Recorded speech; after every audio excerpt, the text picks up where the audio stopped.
Kasus positif virus corona di Indonesia tembus 200.000. Berdasarkan data yang dihimpun Satuan Tugas Sekarang langsung Penanganan saja COVID-19 kita per hari pantau ini 8 perkembangan September data virus corona terdapat di dunia penambahan dan juga di total Indonesia. kasus Ya, kita lihat secara global jumlah virus kasus virus corona atau pasien yang sudah terima virus corona telah mencapai lebih dari 1 juta 272.000 yang COVID-19, pandemi yang saat ini sedang berlangsung secara global. Laporan WHO pada 26 Februari 2020, kasus COVID-19 pertama kali dikonfirmasi di Cina pada 8 Desember 2019. Di Indonesia sendiri, kasus COVID-19 pertama kali dikonfirmasi pada 2 Maret 2020. Sekolah ditutup,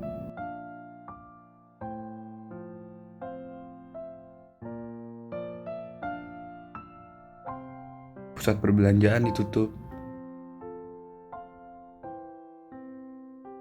pusat hiburan ditutup, restoran hanya boleh take away, tidak lagi bisa dine in, dan semua orang dipaksa untuk melakukan adaptasi baru dengan melakukan semua aktivitas dari rumah, termasuk kegiatan pembelajaran dan pekerjaan.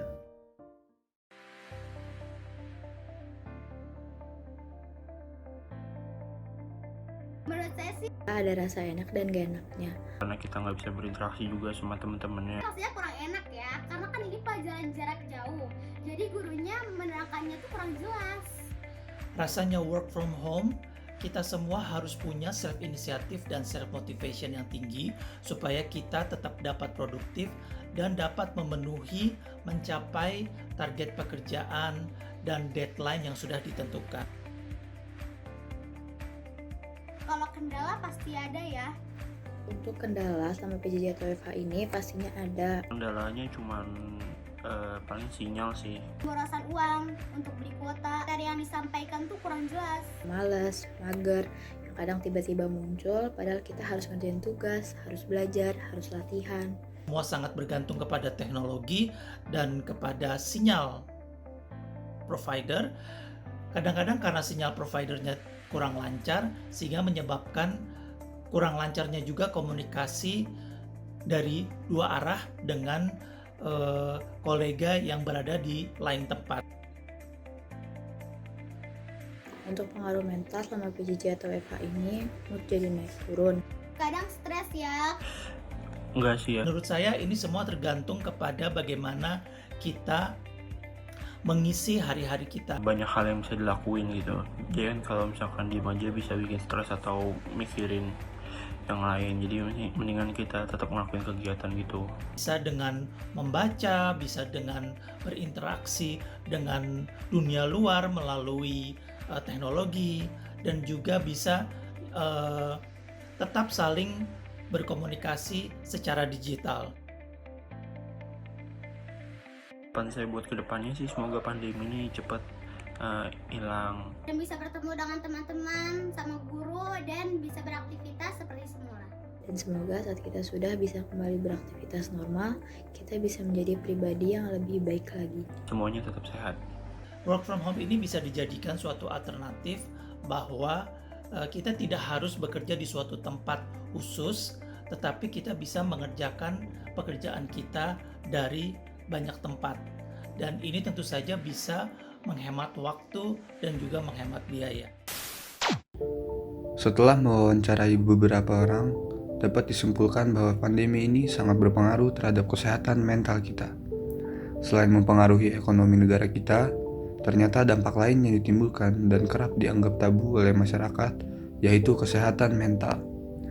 Hal ini disebabkan karena faktor isolasi, ketidakpastian, ketakutan, dan gejolak ekonomi yang berpotensi menyebabkan tekanan psikologis. WHO menyebutkan anak muda alias generasi milenial saat ini lebih rentan terkena gangguan mental. Masa muda adalah tahapan hidup di mana banyak perubahan dan penyesuaian baik secara psikologis, emosional maupun finansial. Ditambah lagi situasi pandemi COVID-19 yang mengharuskan mereka untuk berada di rumah, di mana biasanya mereka bersosialisasi baik dengan teman ataupun komunitas. Mereka diharuskan melakukan adaptasi baru di mana harus lebih aware dengan menggunakan masker. Adanya peningkatan kasus gangguan mental di tengah pandemi. Sebanyak 35% orang mengalami gejala depresi di masa pandemi COVID-19. Angka ini dinilai cukup besar jika dibandingkan sebelum adanya pandemi COVID-19.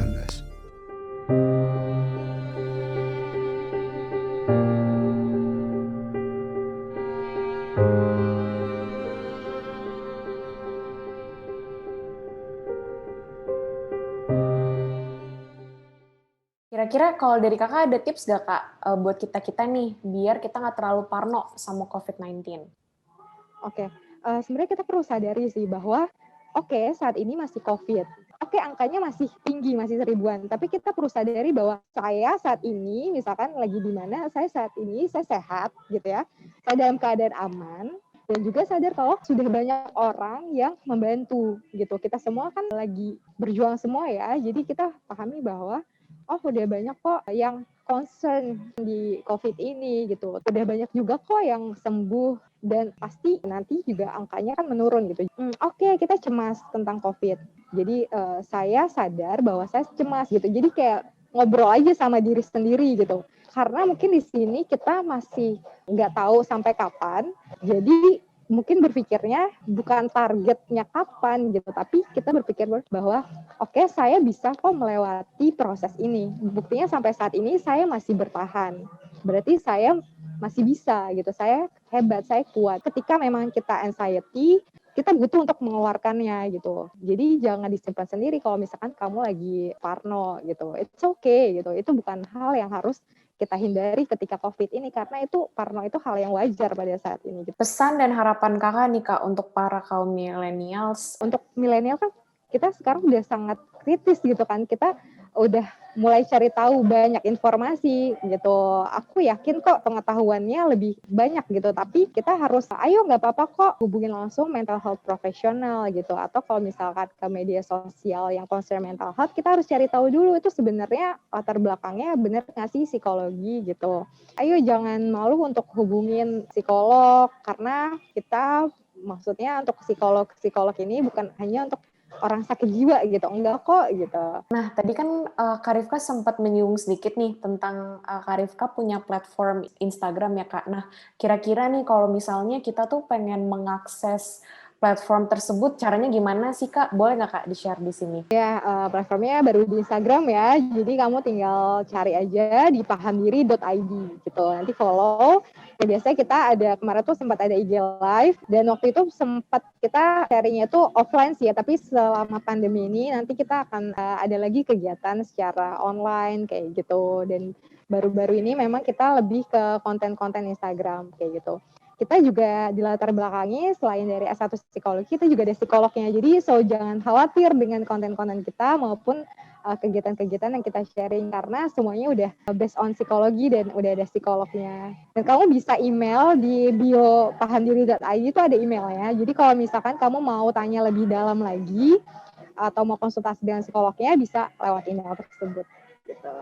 Oke, nah jadi aku pengen nyimpulin nih Kak dari hasil kita ngobrol-ngobrol kita tadi. Jadi kalau misalnya cara kita untuk mengatasi biar gak terjadi gitu depresi, stres, mungkin bisa dilakukan dengan cara mungkin berolahraga, dengan meditasi atau lari. Jadi emosi kita disalurkan melalui olahraga gitu ya Kak. Iya, jadi selain olahraga, kamu juga maksudnya kita tentuin nih hobinya tuh apa gitu. Misalkan musik, kita bisa menyalurkannya lewat main gitar atau apa, atau melukis gitu. Jadi emosi-emosi itu harus kita keluarin juga dengan daya yang kita miliki kayak gitu. Untuk semua yang masih berjuang secara mental di masa corona atau pandemi ini, jangan menyerah dan teruslah berjuang.